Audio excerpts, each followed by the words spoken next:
Hi YouTube, this is Cognitive Thought here, and I hope you're all having a great week. On today's show, I'm going to be doing a collaboration with Prince of Queens, and we're going to be looking at quite an old video that was uploaded by Blaque called Gay Men and Misogyny Part 1. That's right, there's a Part 2 to this shit. Because she hates gay men just that much. Ha! Yeah. You ready for this? Play the video.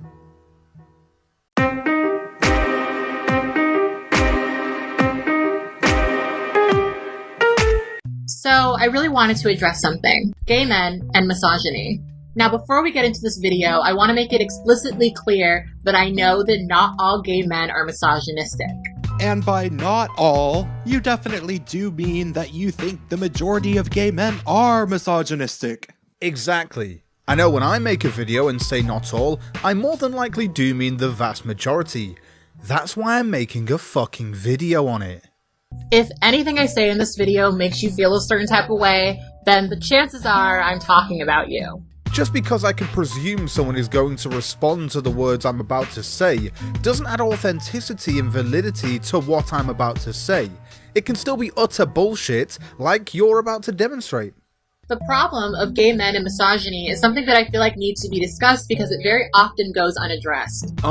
Maybe because it's not a real problem?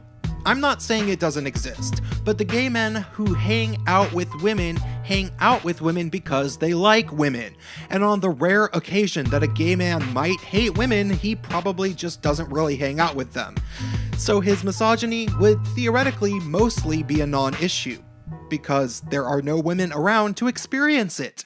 So what is misogyny? Misogyny is the dislike of, contempt for, or ingrained prejudice against women. Ingrained prejudice against women? Do you think she means that due to gay men naturally being attracted to other men, this is an ingrained prejudice towards women? I don't know if she means that, but I do know that a lot of feminists think that. Fucking hell. As a girl who grew up watching things like Queer as Folk and Noah's Ark, I really at a certain point wanted gay friends. However, a lot of the casual misogynistic comments that I'd hear about women's bodies from gay men really pushed me away from wanting to have that Will and Grace lifestyle. So basically, you wanted gay friends until you realized they had personalities of their own and they kind of acted like women. Because women talk about other women's bodies all the time. In fact, one of the common themes in Will and Grace is that both Jack and Will spend a lot of time tearing apart Grace's appearance. Hold on, so you originally wanted a gay friend to have a Will and Grace lifestyle, even though you realized Will and Grace's relationship was what you also consider to be misogyny towards women from gay men. That makes no fucking sense. There's this major theme in film and television of gay men teaching women how to properly dress. Kat, don't you think it's a bit insulting to the gay male community of today to describe our culture illustrated simply with the crappy television shows from over 10 years ago? There's this notion that gay men know more about being a woman than women do. No, it's not that. It just seems that women feel less self-conscious naked around gay men because there's no attraction involved. Not to mention, there's also shows where straight women offer fashion advice to other women, and shows where gay men give fashion advice to straight men. But these don't support your narrative. I do not know what women did before gay men came out of their closets. I do. They pestered all their friends that they suspected of being gay, hoping that he would come out of the closet and go shopping with them. I remember this from high school. What this creates is a condescending relationship between many women and gay men. A condescending relationship? From what side? Are you saying it's condescending for gay men to give fashion advice? Oh, the horrors of gay-splained fashion advice. Whatever shall these fragile maidens do? I think that it's vital to understand that appreciating feminine culture is not the same as appreciating women. I think that's a nuance that's often lost in this conversation. I think it's you that's often lost in this conversation. Rose McGowan got a lot of flack recently because she said that gay men were more misogynistic than straight men, if not more. Just FYI, Rose McGowan actually apologized about that and admitted that gay men are not more misogynistic than straight men, but it didn't stop homophobic feminists from repeating the rumor over and over. We've created an environment that is very harsh on straight men when it comes to misogyny. For example, many straight men now fear sexual harassment complaints being filed against them for harassing women in the workplace. Why do you keep saying we? You didn't create a system that stops men sexually harassing women. It has been illegal since way before you were born. Fuck. How men treat women in the context of a romantic relationship has been a point of discussion that we've been having for quite some time now. While there's still a long way to go, a lot of progress has been made. Gay men, because they are gay men, are often excused for the misogyny because we've made the mistake of believing that misogyny is something that only materializes when men want to sleep with women. Original sin. Because don't forget, gay men are still men and all males are born misogynistic. Jesus fucking Christ.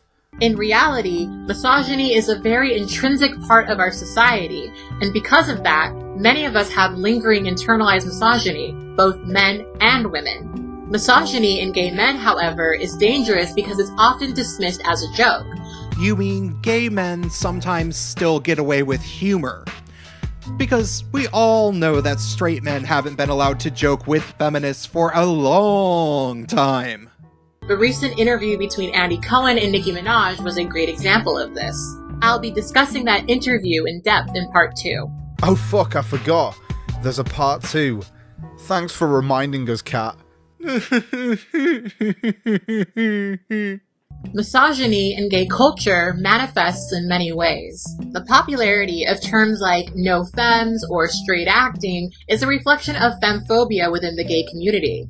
I'm a huge believer in everybody has their own preferences, so I want to make it super clear that I don't see gay men not being attracted to women as misogyny. Just everything else they do around women. And let me guess, you're definitely still interested in policing our preferences when you are fully aware that they have nothing to do with you or any other woman at all. However, the way that you'll hear many men vilify feminine men because they see their femininity as a female moniker is definitely a reflection of misogyny. You say this is vilification, but it's personal preference. When a gay man wants his partner to be less effeminate, this personal preference is misogyny? Lack of attraction doesn't necessarily equate vilification. I don't vilify dogs just because I don't want to have sex with them. Another prevalent example of gay misogyny is the flow of rude, unsolicited comments directed at lesbians. Oh, fuck lesbians. Gay men who go out of their way to describe women's body parts as disgusting is also a reflection of misogyny. Hold on, didn't you say before? I'm a huge believer in everybody has their own preferences, so I want to make it super clear that I don't see gay men not being attracted to women as misogyny.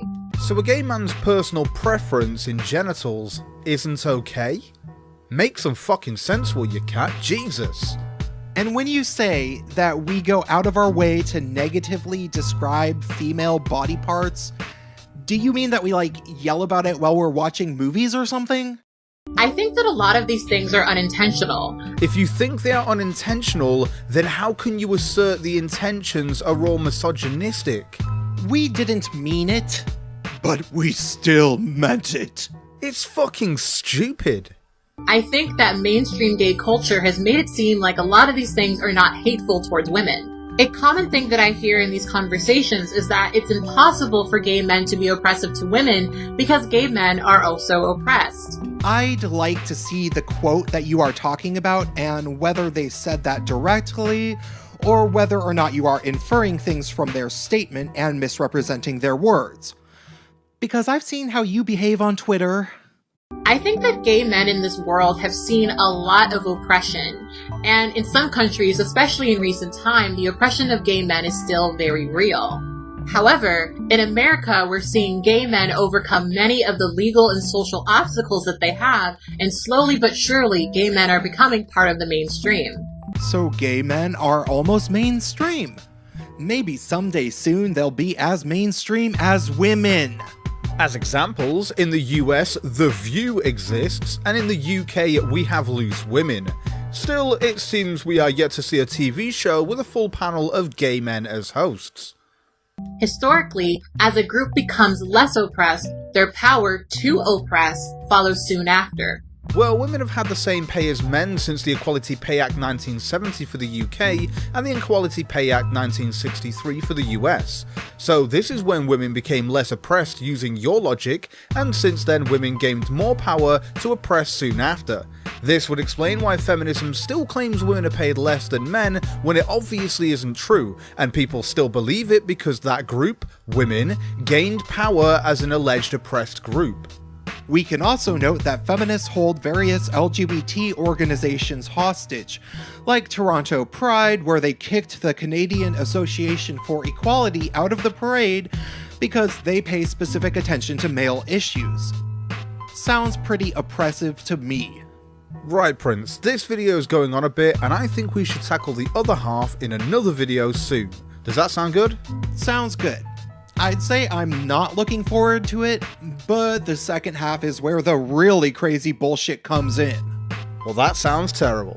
Still, to everyone watching, if you'd like to check out Prince of Queen's channel, the link to it will be in the description. He has some seriously hilarious content and great thoughts on various topics, so check it out. So anyway, viewers, thank you for watching, I really appreciate it. If you have any thoughts on this episode, I would love to hear them. You can message me in the comments or you can follow me on Twitter. And if you'd like to see more of what I do, just hit that subscribe button now. I'll catch you later, world. It has been a lot of fun.